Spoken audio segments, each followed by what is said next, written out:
Judges, teachers, and my dear friends, today I, Parima, representing Ruby House, stand here to recite a short poem.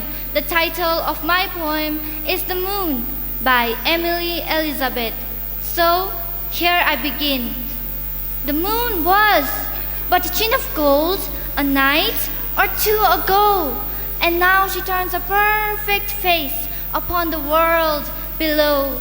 Her forehead is of amplest blonde, her cheek like beryl stone, her eyes into the summer dew, the likest I have known, her lips of amber never part, but what must be the smile upon her friend she could bestow, were such her silver will.